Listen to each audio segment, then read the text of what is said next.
has been one of the fan favorites since the beginning of the anime. Cute and wholesome, but at the same time, ferocious, badass, and overpowered when needed. But have you ever wondered what would happen in the world of Demon Slayer if Tomioka actually killed Nezuko? How would Tanjiro react? And how would that impact the rest of the story? Spoiler warning, many more people will end up dead, and we're gonna break down exactly how this would happen. You see, Nezuko making it out alive when faced in front of a Hashira cannot be described anything but close to a miracle. Her reaction to protect Tanjiro made Tomioka reconsider, and hence Giyu deciding to make his first ever exception in the matter by allowing a demon to live despite having the opportunity to kill her. In this timeline, we will assume that for whatever reason, Tomioka does not hold back and actually attacks Nezuko. Tanjiro's first reaction is to try and save his sister, even though she is now a demon. However, Tomioka lands a hit on Nezuko's neck and kills her. Now that's where the story starts getting really interesting. As you can imagine, Tanjiro is devastated and starts crying. He has a panic attack and ends up passing out. Although Giyu still believes he made the right call, he feels bad for Tanjiro that lost all of his family within a few minutes, and even more than that, had his only family left killed in front of him. Instead of leaving him alone in the snow, he takes Tanjiro with him. When Tanjiro wakes up, Tomioka explains the whole situation to him. Giyu tells Tanjiro how Muzan killed and keeps killing thousands of people, while he also turned some of them into demons. He explained to Tanjiro that what he did with Nezuko was mercy, and that it was for the best for both her and Tanjiro. Tanjiro understands Tomioka's feelings and motives, and even though he is still deeply saddened by the event, he understands Tomioka's reasons. That's the point where Tanjiro announces and promises that he will kill Muzan. Even though Tanjiro is not the type of person that seeks revenge, he wants to kill Muzan in order to save thousands of people in the future from having to witness and experience what he had to go through. Tomioka sees the conviction in Tanjiro's eyes and decides to show him the basics of breathing forms. However, Tomioka refuses to take Tanjiro as a permanent student because he does not feel worthy of teaching others. Tanjiro never meets Urokodaki, and he does not train with him. Also, since Tanjiro is now training with Tomioka and is not wandering around the forest alone, he never meets the temple demon. If we assume, however, that the duo actually stumbles upon the temple demon at some time, Tomioka is nearby and takes care of the demon himself. This also serves as a demonstration and an early lesson for Tanjiro at how breathing forms are actually being utilized. During the final selection, Tomioka says goodbye to Tanjiro, and he tells him that from there onwards, he will have to take care of things on his own. Tanjiro enrolls in the final selection, and just like in the original plot, he has the visions of Sabito and Makomo during his fight with the hand demon. After the final selection, everything is pretty much the same. Tanjiro goes in the missions he did in the original plot, he meets Muzan, and he also meets Inosuke and Zenitsu during his fight with Kyogai and the tongue demon. Even though no significant change happened so far, don't worry, that's where the story starts getting really exciting. Fast forward to his fight with Rui.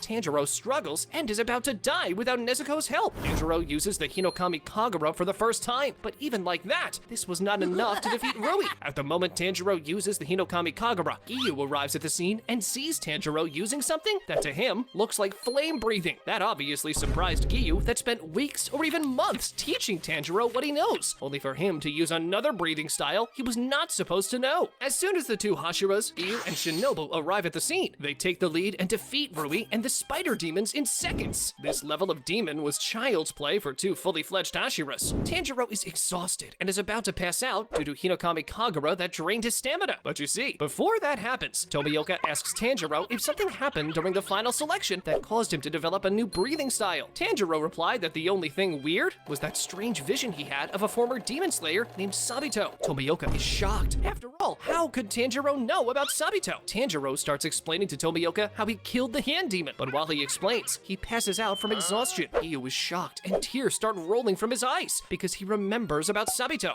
Giyu sees this as a sign and realizes that it was fated for him to meet Tanjiro. But you see, even like that, Giyu would still not take Tanjiro as a formal student because he still thinks he is not capable of such responsibility. Tomioka still thinks he's an imposter, and he is still convinced that the next Water Hashira should have been Sabito in his place. What Giyu does instead is that he takes the unconscious Tanjiro with him to the Hashira meeting in order to meet Rengoku. Zenitsu and Inosuke tag along. Tomioka thinks that Rengoku will be of greater help to Tanjiro since just a few moments ago, Tanjiro used something that to him looked like flame breathing. After the Hashira meeting, Rengoku takes Tanjiro under his guidance. Their first mission together is to investigate the mysterious disappearance of 40 passengers at Mugen Train. Just like the original plot, Tanjiro and Inosuke tag along. In the Mugen Train arc, the same events happen as in the original plot, with the only difference being that this time around, Rengoku dies without having achieved his goal. Why, you may ask? Well, that's because without Nezuko's help, many people die in the train, meaning that Rengoku dies in his fight with Akaza while also having just failed to protect everyone in the train, even though that's quite depressing.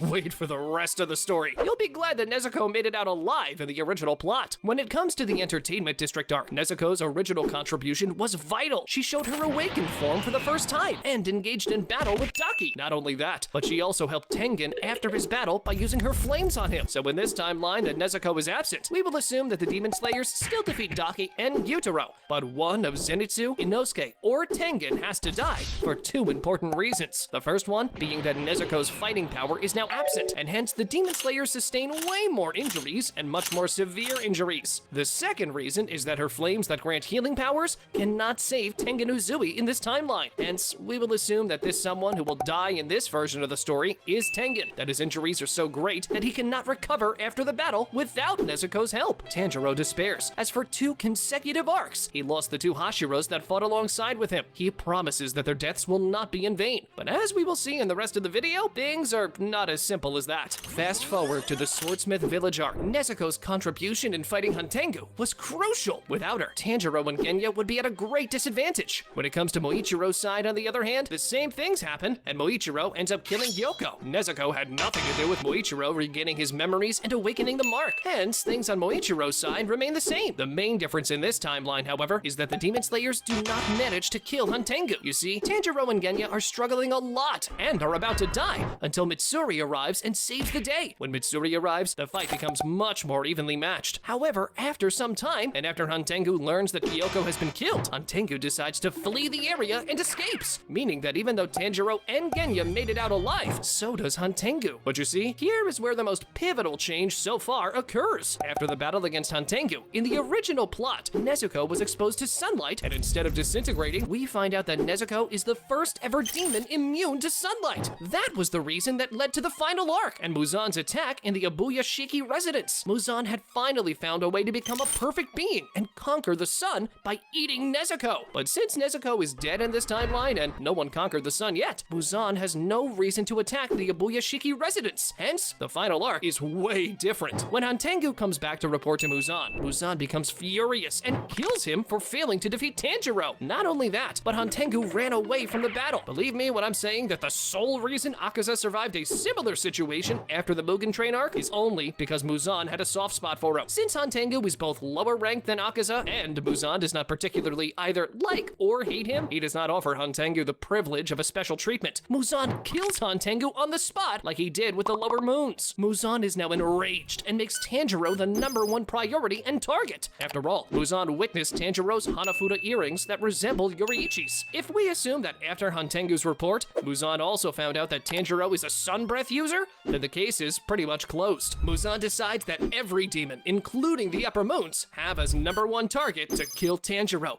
He is too dangerous to be left alone, and hence have time to reach his full potential and prime strength. Muzan needs to absolutely eradicate any chance of another Yoriichi appearing in front of him. On the other side of the camp now, the Demon Slayers are not waiting for an organized attack of Muzan like they did in the original story. You see, in the original plot, they knew that Muzan would attack because Nezuko had conquered the sun.